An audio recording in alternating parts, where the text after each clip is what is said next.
It's late at night, the lights are off, you're finally in bed, and suddenly, your brain decides it's time to produce an entire movie. Maybe you're imagining yourself giving the perfect speech, winning an argument you never actually had, meeting someone special, becoming wildly successful, or replaying a conversation that didn't go the way you wanted, and before you know it, you've spent 20 minutes living inside a completely fictional scenario.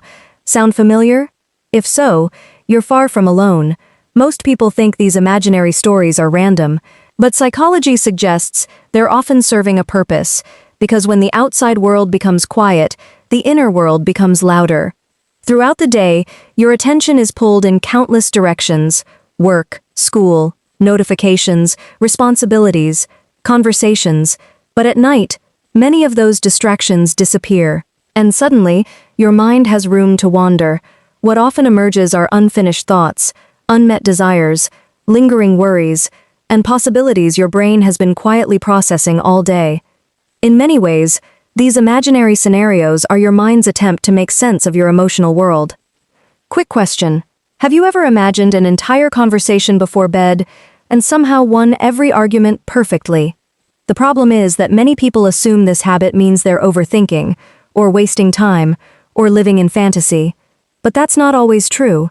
Psychologists have found that imagination plays an important role in emotional processing. When you imagine future situations, your brain often treats them similarly to real experiences. That's why athletes mentally rehearse performances, why public speakers visualize successful presentations, and why many people naturally imagine future outcomes before important events. Your brain is essentially running simulations, testing possibilities, preparing responses, exploring emotions. What's fascinating is that these nighttime scenarios often reveal what matters most to you. The person you keep imagining, they may represent a desire for connection. The success story you replay, it may represent ambition.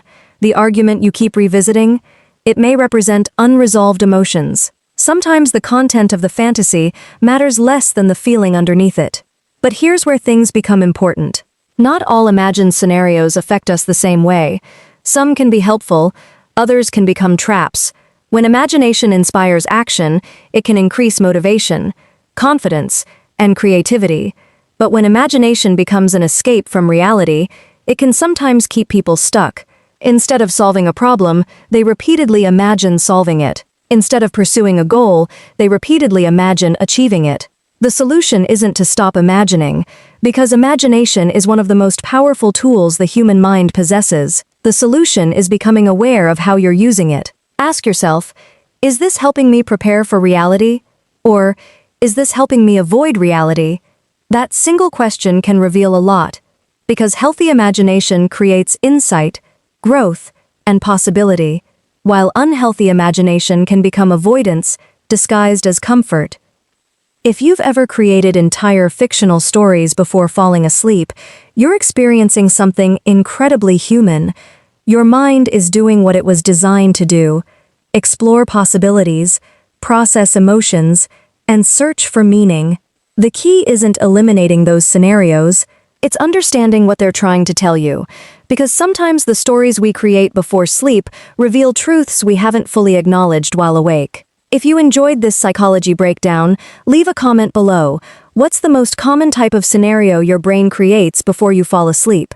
And if you want more psychology insights that help you better understand yourself and the people around you, don't forget to like this video, subscribe to the channel, and turn on notifications. Thanks for watching, and I'll see you in the next video.